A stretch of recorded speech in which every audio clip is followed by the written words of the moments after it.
Olá, meus amigos do Brasil, tudo bem por aí? Que ótimo por aqui, sempre ótimo. Estamos chegando com o nosso Visão Geral de hoje. Visão Geral, um olhar atento para os fatos do momento.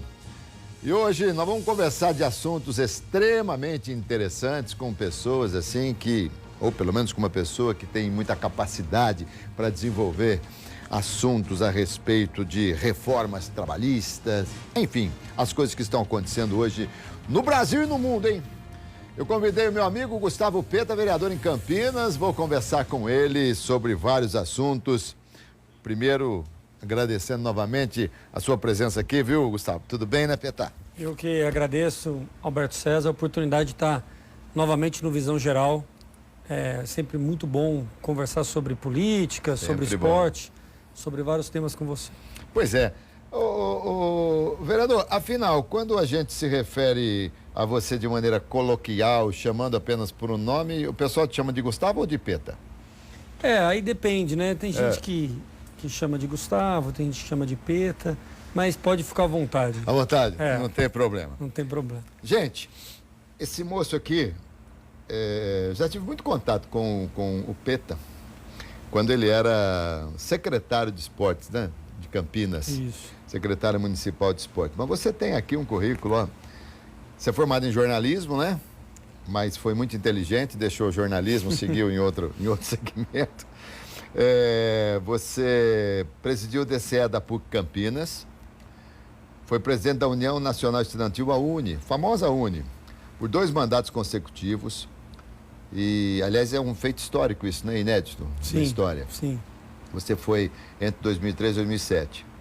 Você foi também, foi candidato a deputado federal, teve mais de 60 mil votos, ficou na suplência, mas você chegou a assumir a cadeira, tá certo? Assumi por 1 ano. Por 1 ano, em 2014. 2014. 2014, a janeiro de fevereiro, é isso? De fevereiro? Isso, fevereiro de 2014 até o final do ano. Até o final do ano, muito bem. Eleito vereador em 2012 e reeleito com 4.211 votos. Muito bem. Olha que para ter 60 mil votos, hein?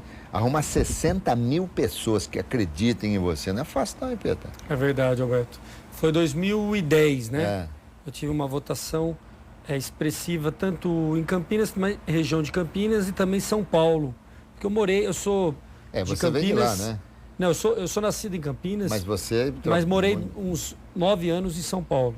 Muito então bem. Acabei sendo candidato a vereador lá. Então tenho uma história também em São Paulo. E aí juntando tudo isso, acabou dando essa votação muito expressiva. Sempre no mesmo partido? Sempre. Sempre no PCdoB? Sim. Perguntar para você o seguinte. PCdoB, Partido Comunista do Brasil. A legenda já te atrapalhou algumas vezes, porque é o seguinte, quando você fala em comunismo, você atribui ao comunismo ditadura, né?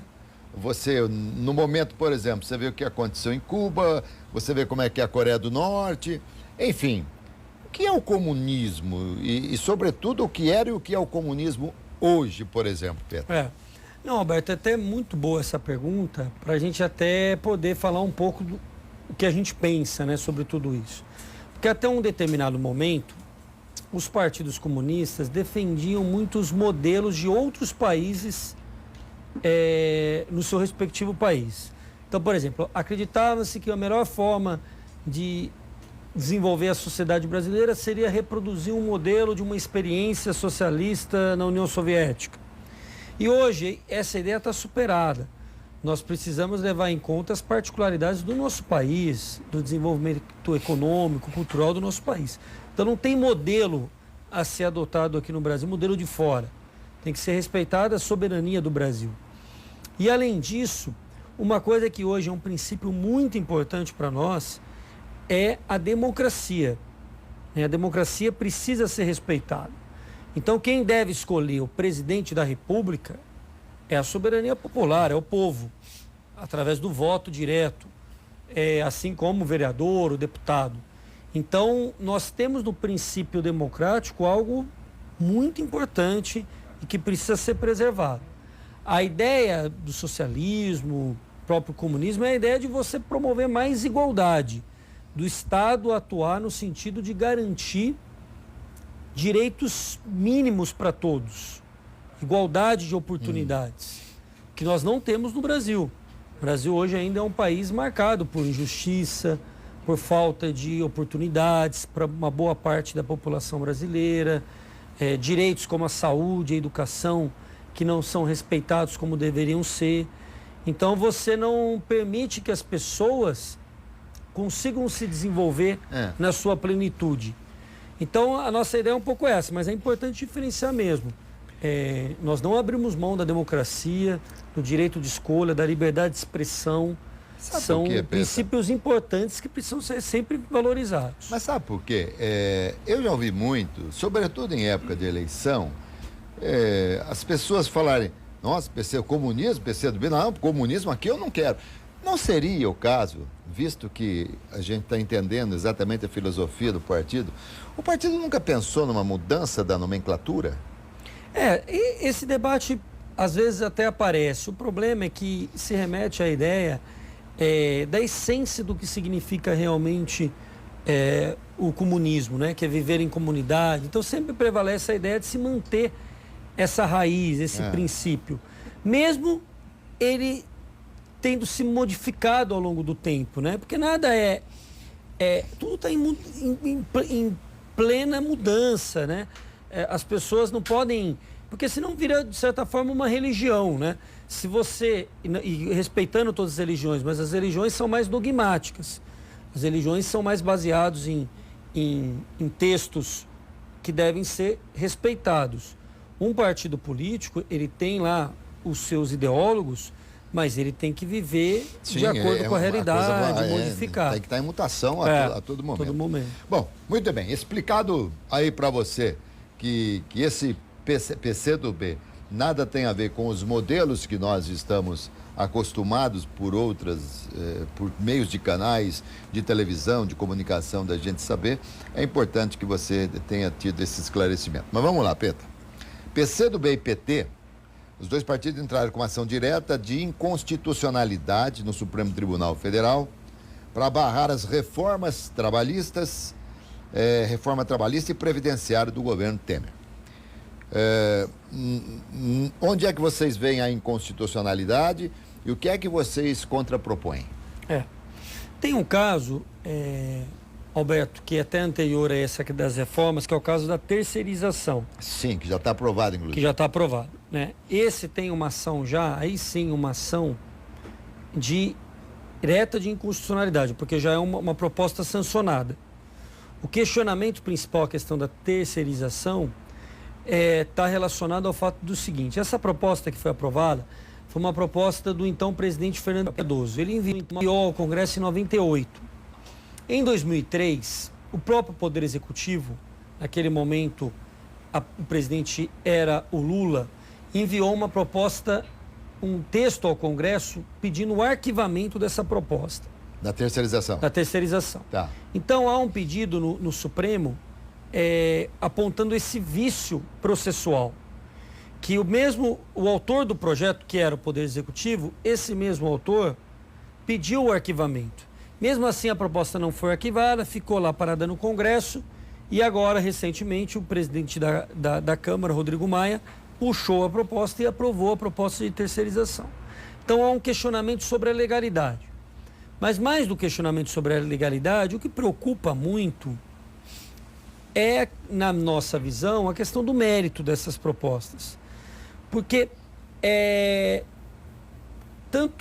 primeiro falando sobre a questão trabalhista, tanto a terceirização como a reforma trabalhista, eles partem da ideia de que isso seria necessário para que o Brasil pudesse voltar a crescer, a economia, tudo. Mas isso não pode prejudicar o direito dos trabalhadores. A terceirização permite que ela aconteça até na atividade fim. Há um perigo, muita gente questiona, não na atividade meio, como já é permitido hoje. Há um perigo que haja um processo que o pessoal chama de pejotização, de Sim. terceirização de todas as atividades de uma empresa. Mas convenhamos que hoje já existe muito isso, Peta. Não, já ocorre. Mesmo na atividade fim. Sim, já ocorre. Mas hoje, por exemplo, a lei prevê que a empresa principal responda solidariamente à empresa Sim. terceirizada. Mas na lei Nessa ela não vai proposta responder agora, também? não mais solidariamente, vai ser subsidiariamente. Só no final do processo, isso pode levar anos, é que você pode responsabilizar. Esgotados os recursos, se você Exatamente. acionar a empresa principal, você vai então à subsidiária. Isso, exatamente. Então, você diminui um pouco por direito. Retarda, né? Demora Retarda. mais. Mas uma hora ou outra acaba sendo resolvido. Pode chegar a resolver. Agora, o perigo por exemplo, o caso da pejotização, que muita gente acha que pode levar a isso, aí é até um perigo maior, porque aí você retira os direitos mínimos, né? Então, por exemplo, vamos dizer eventualmente, uma escola começa a contratar o professor a partir de pessoa jurídica, né? Então, aquele professor deixa de ter os direitos de um seletista, né? Então, é evidente que tudo isso ainda vai ser tratado pela Justiça do Trabalho. Desculpa, mas o poder público também poderia fazer isso. Também. Só que aí cai por terra todo plano de carreira dentro do poder público, caso seja feita a contratação por empresa terceirizada. Aí você contrata por terceirizada, a terceirizada vai contratar via CLT. E você vai diminuindo as contratações via regime estatutário. Peta, eu aqui normalmente faço o lado oposto, tá certo? Sim. E quando vem gente aqui a favor da terceirização, eu faço o contraponto, e quando vem contra, eu faço meu contraponto, que é para a gente poder discutir, para a gente tentar chegar a um determinado denominador. O que é pior? Você perder um pouco dos seus direitos ou você não tem emprego de jeito nenhum? Então, mas isso é assim, por exemplo, nós vivemos alguns anos atrás um período no Brasil em que havia praticamente pleno emprego com essas regras atuais. O que eu acho é que a gente deveria estar mais concentrado em ver os mecanismos para retomar o crescimento, o desenvolvimento, do que colocar na conta do trabalhador a crise econômica que nós estamos vivendo. Há 10 anos atrás, nós estávamos vivendo um período que não tinha emprego e as regras eram as mesmas. Havia CLT e a CLT tinha que ser respeitada, a terceirização era limitada e não ilimitada como está sendo proposta hoje. Mesmo a reforma da Previdência, que é outro tema também polêmico, por que não se começa a reforma da Previdência, primeiro pelos que possuem alguns privilégios no momento de se aposentar. Tem muita gente que se aposenta, inclusive no serviço público, com salário acima do teto. O próprio presidente da República tem uma aposentadoria invejável. Então, deveria, na nossa visão, começar primeiro pelos os privilegiados e, segundo, também pelas empresas devedoras da Previdência. E não recair sobre uma massa de trabalhadores, muitas vezes trabalhadores braçais, trabalhadores que se desgastam muito com anos trabalhados, como está sendo proposto. Eu até concordo muito com você em determinados pontos. Por exemplo, você disse que há tempos atrás a economia estava indo bem, estávamos todos aí felizes, né? Só não sabíamos que o Brasil estava sendo roubado, né? Depois a gente acabou descobrindo. Você já imaginou se a gente tivesse a mesma economia, a força da economia, se nós tivéssemos gente séria, que não roubasse, gente que trabalhasse, então esse país seria maravilhoso. Se a gente conseguisse tirar as ervas daninhas, esse país seria maravilhoso. Nesse aspecto, eu concordo plenamente com você. Agora, quando uma lei, você que já passou também pela Câmara dos Deputados, você pode nos esclarecer muito, quando uma lei é aprovada, como foi aprovada agora, a lei da terceirização, no andamento, e como tudo nesse país é mutável, que é verdade hoje, não é verdade amanhã, essa lei pode receber emenda, essa lei pode receber alguns adereços que acabem trazendo ela para a realidade. Não é uma coisa assim que funciona? Sim, é assim. Então por que a gente tem medo da colocação imediata da lei? A questão é que o Poder Executivo geralmente tem muita força em relação ao Congresso. Então, é evidente que está havendo resistência dentro do Congresso. A própria proposta inicial do presidente Temer já sofreu mudanças por conta da resistência que está vindo do Congresso. Você está falando da Previdência. Da Previdência. Mas, tanto que ele, se ele não fizer alguma alteração, não vai ser aprovado. Ele não vai conseguir aprovar. Já perdeu muita gente no Congresso. Por quê? Porque as pessoas estão resistindo, os deputados têm eleição ano que vem, estão sentindo pressão nos diversos cantos. Desculpa te interromper, mas é tão importante. Isso que me dói e deve doer na população. Você acabou de falar, tem eleição ano que vem. As pessoas fazem as coisas visando interesse particular, infelizmente. Infelizmente é isso. Você vê, no Congresso tem alguns deputados que têm se posicionado contrários à reforma da Previdência ou aos aspectos da reforma da Previdência pela questão do mérito, né? Questionando, né? Porque você vê, você bota uma idade mínima de 65 anos, mas a pessoa não vai, quase ninguém irá se aposentar de modo integral aos 65 anos. Você tem que ter trabalhado 49 anos. Você chega em alguns estados do país, a expectativa de vida não chega a 65 anos. Então você está condenando algumas regiões ao fim da aposentadoria. Por isso que precisa haver a diferenciação. Por isso precisa ter mudança. Trabalhador rural, não tem como trabalhar de sol a sol com 49 anos. Se você pegar, por exemplo, mesmo professor de educação infantil. Sim. É uma outra realidade. Com 50 anos você não consegue nem emprego. Não, concordo. Agora, o que acontece? No Congresso tem deputados que, por conta de mérito, têm se posicionado ao contrário. Mas não adianta, é assim que a casa funciona. Precisa ter essa pressão para que deputados tenham receio do ano que vem para poder votar mais antenado com o pensamento da população. Então a pressão ela é necessária. Bom, nós ainda vamos falar sobre reforma, mas eu queria deixar um negócio aqui para você ir pensando, para a gente responder na sequência. Você entraria numa sala de aula e fala, dá licença, quero ver como é que você está dando aula para ver se está tudo certo, dentro dos conformes. Vereador tem esse poder, não? Não tem. Muito bem. Não pode. O que fez o Fernando Holliday, na sua visão? Ele que praticamente foi isso que ele fez, né? Entrar numa escola para analisar e tal. O prefeito de São Paulo, o prefeito Dória contemporizou toda essa situação com a habilidade que ele tem, mas ele deixou nas entrelinhas que o vereador tem direito a entrar em qualquer lugar e verificar e tal. Você tem uma visão diferente sobre isso? Tenho. Quero que você fale daqui a pouquinho, tá bom? Tá bom. Gente, conversando aqui com o Peta, adoro conversar com gente inteligente, aprendo muito, vocês também, né? Aliás, vocês são muito inteligentes. Quer ser mais inteligente ainda? Quer concorrer a um prêmio de R$500 mil? Ah, quem não quer, hein? E continuamos aqui com a nossa entrevista. A gente falou aqui na saída do bloco sobre o Holliday, o vereador de São Paulo, que foi a uma escola. E, a grosso modo, para que o nosso querido telespectador entenda, ele queria saber se o professor estava dando aula de maneira adequada. Enfim, o secretário Schneider já inclusive, pediu exoneração, não é mais o secretário.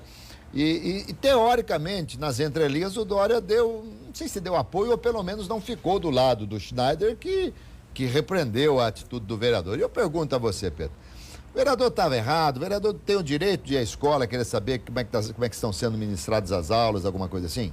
Olha, o vereador ele tem um papel de fiscalizador, mas esse papel tem os seus limites.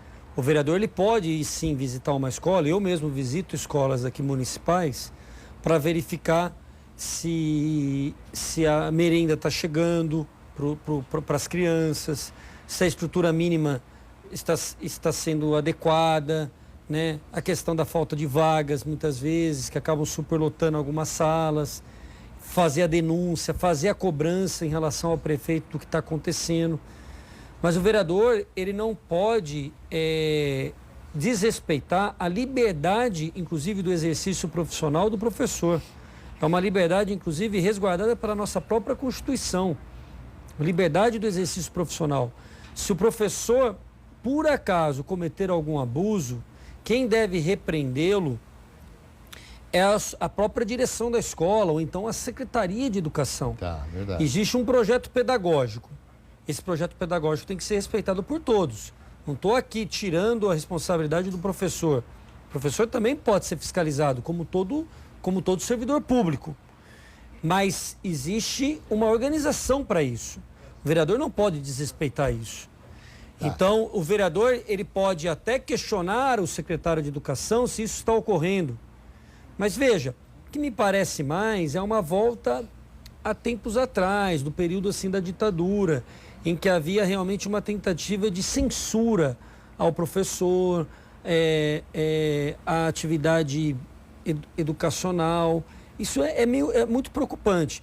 E veja que eu sou de um partido à esquerda, mas veja, o secretário de Educação do Dória, que, se eu não me engano, sempre foi do PSDB, ou vinculado aos governos do PSDB, ele repreendeu a atitude, porque ele sabe que isso não corresponde à divisão de poderes que a gente tem numa sociedade democrática. Então ele repreendeu e ele acabou saindo, porque, infelizmente, o prefeito preferiu dar respaldo à atitude do vereador do que do seu próprio secretário. E o que vem a ser o grupo MBL, Peter? É um movimento, né, que foi criado agora com as manifestações do impeachment da Dilma, e que, a partir dessas manifestações, está elegendo vereadores, deve colocar deputados na próxima eleição. Então é um movimento político que se denomina de ultradireita, de extrema-direita. E você é contra esse movimento? A gente não concorda com muito das ideias, né? Do movimento. E parece que o Holliday faz parte desse movimento. Faz parte. Faz parte e foi eleito vereador na última eleição em São Paulo. Deixa eu pegar esse gancho aqui, já que você falou de grupo e tal. O que você pensa do listão em termos de eleição? A pessoa vota no partido, o partido que determina os eleitos. A minha visão é assim, em sociedades democráticas mais evoluídas do ponto de vista, assim, do nível de consciência política da população, etc., a ideia não é ruim. Em que sentido? Você votaria mais nas ideias do que nas pessoas. Então você votaria no partido, no PSDB. Porque o PSDB defende a social-democracia. Você votaria no DEM, porque o DEM é um partido mais liberal, no PT. O problema é que no Brasil os partidos são muito frágeis. Os partidos ideologicamente são muito fracos. Então, por isso que eu tenho ressalvas à proposta nesse sentido. Eu acho que do campo do ideal é uma proposta adequada.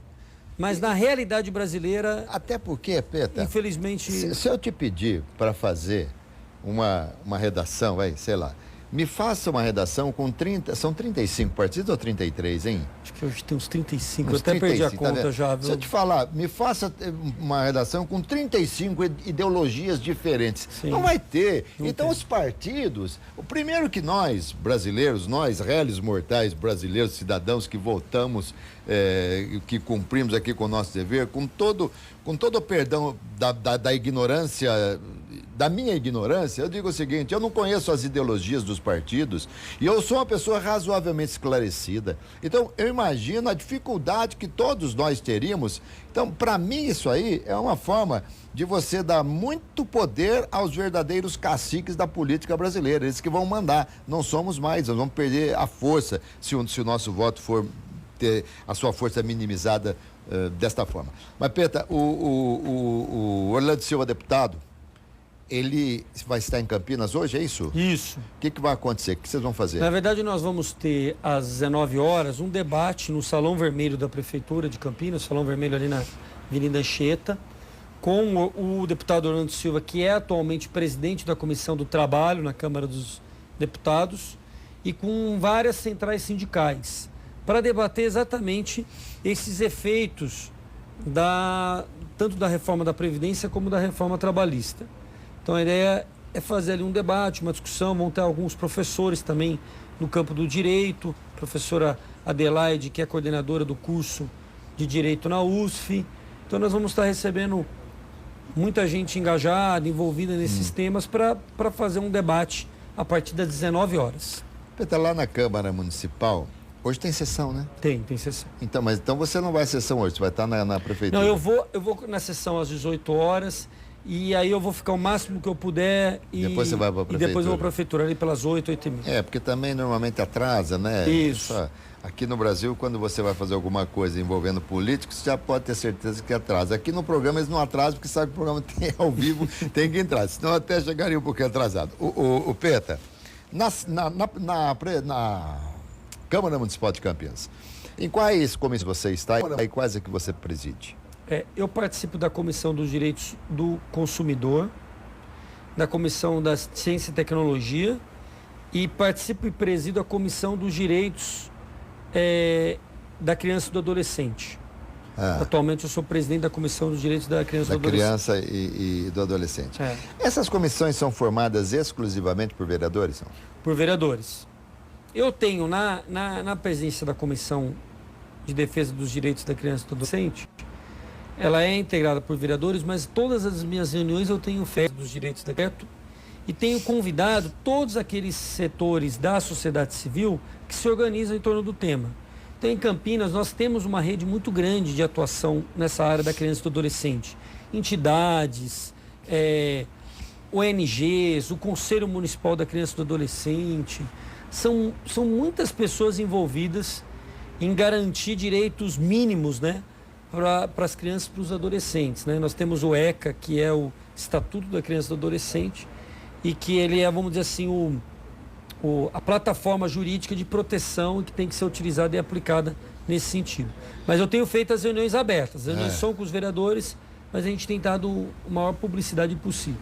Em relação à campanha Chega de Trabalho Infantil, do Ministério do Trabalho, vocês têm uma atuação firme? Nós temos apoiado, é uma iniciativa do Ministério Público do Trabalho, que é para tentar quebrar alguns mitos que são criados, que são muito fortes, né?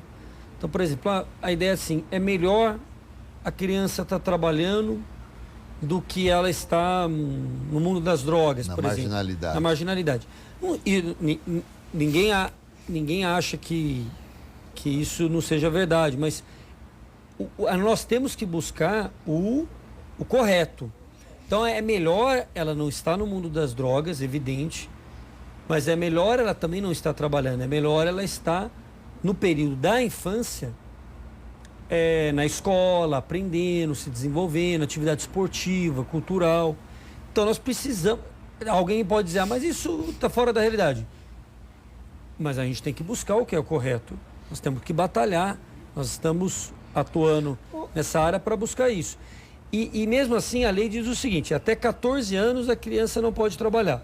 De 14 a 16, ela pode não trabalhar, mas ela pode, como aprendiz, sim, auxiliar e aprender trabalhando dentro das regras do jovem aprendiz. Mas a partir do momento que ele começa a trabalhar com 14 anos como aprendiz, isso também não conta tempo de serviço para ele, né? Não conta. Só vai contar a partir de 16 anos. A partir de 16 anos que pode trabalhar, tem algumas limitações, e tem que ser autorizado pelos pais, dos 16 aos 18. A partir dos 18, aí. Então, você vê dentro dessa reforma da Previdência, o cidadão que tem que começar a trabalhar com 16 anos, tem que trabalhar 49 anos seguidos, não pode perder emprego. Não pode perder emprego. Se trabalhou um período na informalidade, perdeu, já perdeu. 49 contribuindo. 49 anos de contribuição, né? Ou então 65 anos de idade. Agora, trabalhou a vida toda, de repente, por razões de economia, às vezes você fica sem trabalhar, tanta gente procurando emprego, nós temos 14 milhões de desempregados hoje no país. Você passa 2 anos procurando emprego, não consegue, quando você chegou a 65, ao se aposentar, você se aposenta por idade, não por tempo de contribuição. Ninguém merece. E aposentando, né, por idade, você no primeiro momento não vai receber aposentadoria integral. Lógico. Então é uma situação complicada. É complicado, ainda bem que alguma coisa está sendo revista, porque é o seguinte, nós trabalhadores pensamos o seguinte, sabe, Pedro? E tenho certeza que você também apoia essa ideia. O que o Brasil precisa, nesse primeiro momento, não é uma reforma Não é uma reforma da Previdência, não. O Brasil precisa de uma reforma política. O Brasil precisa de uma reforma de conceitos. O Brasil precisa de uma reforma de seres humanos diferentes. Isso sim que nós precisamos aqui no Brasil. E a gente está conversando aqui sobre algumas comissões na Câmara Municipal de Campinas. Aliás, o Pedro, você falou aqui da criança e do adolescente. A Fundação Casa Encanador Campinas passou por momentos seríssimos, né? Sim. Ela quase foi fechada. Você participou efetivamente desse trabalho todo, desse movimento. Como é que está a situação hoje? Foi sim, porque a Fundação Casa, nesse caso, é a unidade Rio Amazonas, que fica ali no próprio Jardim Amazonas. A Fundação Casa, o Ministério Público, entrou com uma ação pedindo o fechamento dessa unidade por falta de acolhimento aos menores, por não haver condições mínimas ali de haver espaço para isso. Então, ocorreu a ação, o juiz chegou a dar a decisão do fechamento. Já estava na fase de execução disso. O problema é que essa execução traria uma dificuldade talvez ainda maior, porque as crianças e os menores de Campinas, as crianças e adolescentes de Campinas, que teriam que se deslocar para São Paulo. E isso distancia ainda mais a presença deles com a família. Então, cria ainda mais dificuldade para a chamada ressocialização. Sim. Então, eu participei junto com o Ministério Público e outras entidades de uma negociação entre o próprio Ministério Público e a Fundação Casa sobre a presença do juiz aqui da cidade, na cidade judiciária, para se chegar a um acordo. E foi construído um acordo, o número de atendidos será menor, vai haver uma reforma para adequação do espaço. Então, diversas foram colocadas para que a unidade tenha o mínimo de condições de receber essas crianças e adolescentes. Ô Pedro, e você acha que a Fundação Casa ressocializa mesmo? Atualmente tem muita dificuldade, porque nós reproduzimos muito próximos do que era o que a gente chamava de FEBEM, né? Sim. Tem pouca atividade realmente lúdica, cultural, esportiva.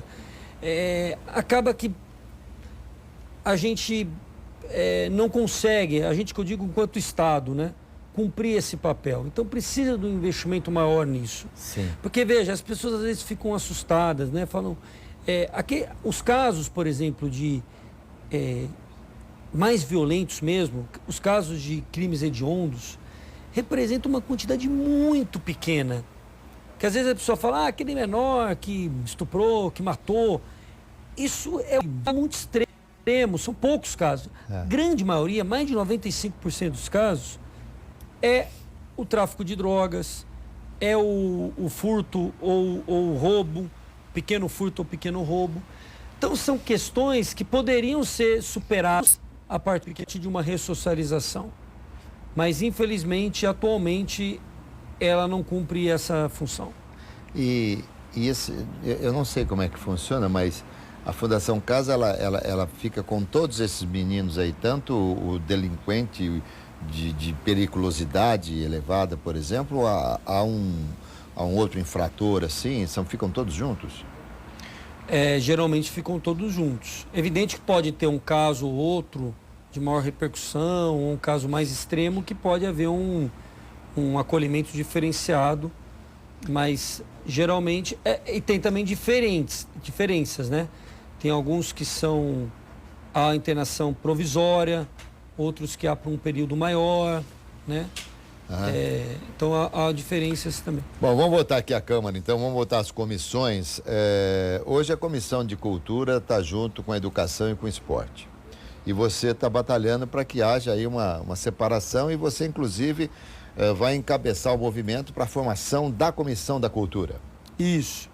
Na verdade, o fato da cultura e do esporte estarem junto com a educação, o tema da educação é um tema muito relevante, muito importante. Então, ele acaba concentrando todos os esforços da atual comissão. Então, nós estamos propondo essa divisão. Eu acho que a divisão, primeiro, vai ser dividido pela cultura. Nós já temos o projeto, temos até uma atividade amanhã na Câmara de apoio a a essa mudança, mas é evidente que muito provavelmente nós vamos também dividir a do esporte. Então nós teríamos uma comissão permanente para tratar dos assuntos da educação, outra da cultura e outra do esporte. Como ocorre já no Congresso Nacional, na Assembleia Legislativa, o tema da cultura e o tema do esporte repercutem muito, tem Sem muita dúvida. gente vinculada a esses assuntos, né, as políticas públicas dessas áreas. E houve uma evolução de alguns anos para cá. As políticas públicas vinculadas à cultura e esporte eram muito poucas, agora já há uma discussão muito maior. Você já respondeu, mas eu quero perguntar de novo, porque acho que eu não entendi bem. Por exemplo, na Comissão de Esportes, todas as pessoas que farão parte dessa comissão são só os vereadores ou vocês convidam pessoas da sociedade que tenham conhecimento sobre esse assunto para também participar dessa comissão? A comissão, ela tem que se reunir de maneira permanente, ela é composta por vereadores. É uma comissão da Câmara Municipal. E se reúne lá no plenário mesmo? Se reúne ou no plenário ou no plenarinho. Ah, tá. Né? Mas o que acontece? Então, todos os assuntos, todos os projetos de lei relacionados aos temas precisam necessariamente passar por essas comissões e serem votados nessas comissões antes de chegar ao plenário. A comissão tem a obrigação de ouvir especialistas, de chamar pessoas que conheçam o assunto. Necessariamente de fazer as pessoas não debates precisam públicos. participar, mas elas são chamadas a Elas opinar. são chamadas dependendo do determinado tema. Entendi. Então você vai lá e convida um especialista do assunto também para opinar, dar sua opinião e dar embasamento para os vereadores tomarem a decisão. Não, então tá certo. Eu também acho, porque tem tanta gente especialista nas áreas específicas que não podem ficar fora. Vocês precisam, né? E, Alberto, na verdade, o vereador, geralmente, evidente que um vereador pode ser vinculado mais a alguma área, a outra, mas ele é geralmente um generalista, né? E não um especialista. Sem dúvida. Porque ele tem que tratar de todos os assuntos. Sem dúvida. Então, para dar embasamento para as decisões principais, tem que chamar os especialistas. Eu não tenho dúvida disso. Peta, você acompanhou a desocupação da comunidade Mandela, né? Acompanhei. Você acompanhou a ocupação também, não? Não. A ocupação foi feita pelos moradores. Tá. Eu acompanhei a desocupação. Não existe nenhuma desocupação que não seja triste, imagina, né? Sim. O que você pensa a respeito? Olha, eu acho, Alberto, o seguinte. Nesse caso, do ponto de vista até jurídico, você tem um conflito de direitos. Você tem o direito à propriedade, que é um direito consagrado na nossa Constituição, que tem a sua função social. Tem que ser respeitado também, mas é um direito muito bem protegido na Constituição. E você tem o direito à moradia, também fundamental, também muito importante. As pessoas que ali ocuparam estavam buscando o seu direito, né?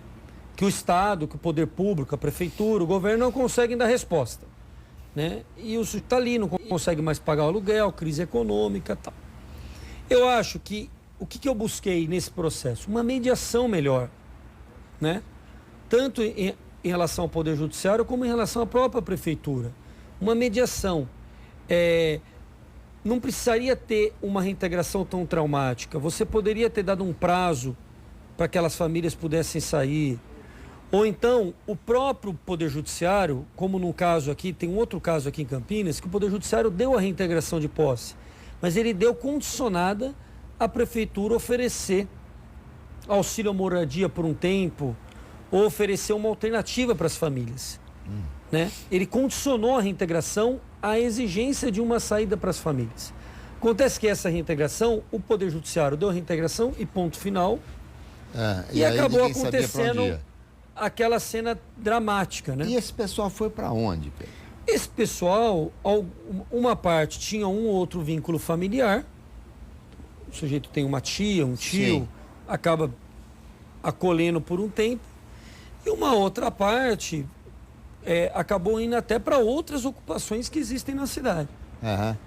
Entendeu? Mas é inevitável você pensar que uma parte também não teve lugar nenhum para ir, ficou por aí e acaba também tendo que se defender. Há um ditado velho que diz o seguinte: necessidade não tem lei.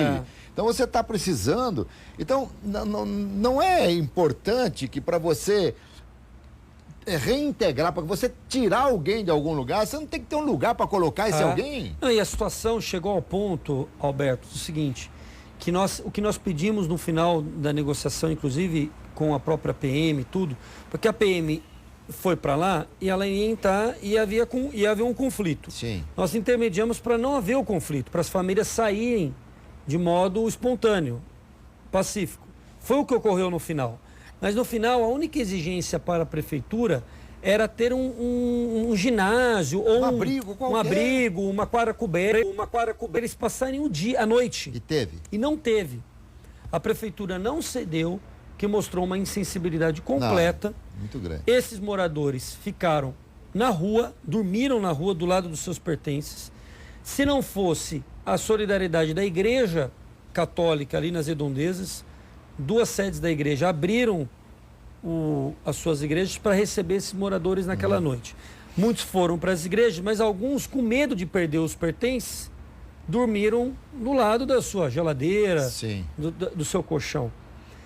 Então, uma cena assim, muito triste, muito complicada, e que poderia ter sido resolvida não por completo, porque o problema do direito à moradia não é um problema simples, há um déficit muito grande na cidade. Sem dúvida. Mas, pelo menos, de maneira menos traumática.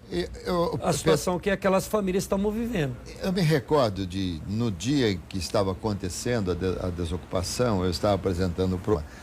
E me recordo ter dito o seguinte: eu sou contra a desocupação, assim como eu sou contra a ocupação.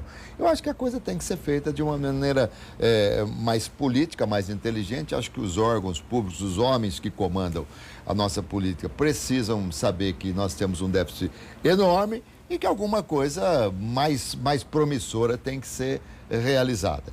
Agora, depois que a coisa está instalada, é uma atrocidade, é uma crueldade fazer da forma que foi feita. Eu concordo com você e acho que não pode ser assim.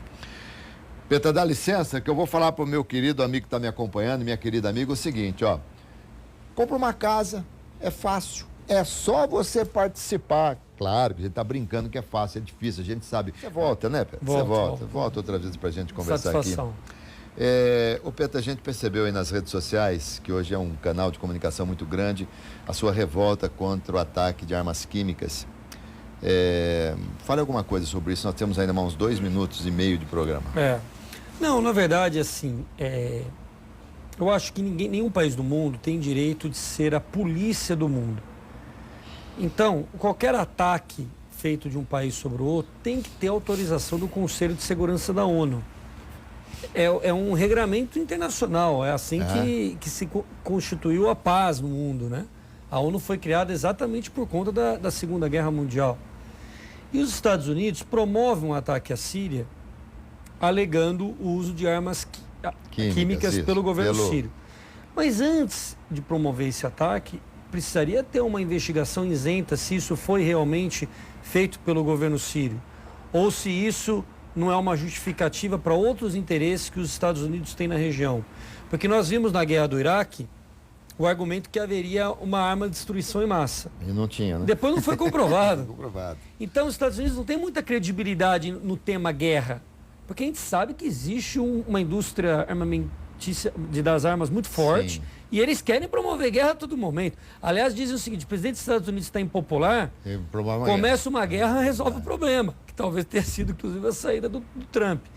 Mas o fato é assim, preocupa muito, porque imagina, se uma potência como a Rússia resolve reagir também, aí nós vamos você promove uma terceira guerra mundial que talvez, pelo nível de tecnologia que tem hoje, não sei se o mundo resiste. Agora, mas só pelas notícias a gente fica com raiva do Bashar al-Assad, né? Só pelas notícias a gente já fica com raiva. Sim. E acha que foi ele mesmo que fez aquilo. E até porque nós, no mundo ocidental, nós também temos, acabamos tendo uma visão muitas vezes discriminatória com esses países, né? E que não é correto. Então, o questionamento é principalmente esse, né? Porque nós não podemos correr o risco de ter uma nova guerra mundial. Peta, obrigado. Gustavo Peta, sempre sempre muito gentil, muito agradável. e nossas portas continuam abertas aqui para você. Eu que agradeço, Alberto César, essa oportunidade da gente conversar um pouco. É sempre muito bom estar aqui no Visão Geral.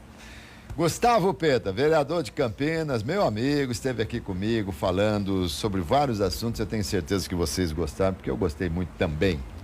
É isso aí, saúde, paz, alegria e muita sorte. Vou narrar o jogo da Ponte Preta hoje contra o Santos. Baixe o meu aplicativo, o aplicativo Alberto César, e acompanhe a minha narração, tá bom? Valeu, gente. Vambora, Peta. Show, como sempre.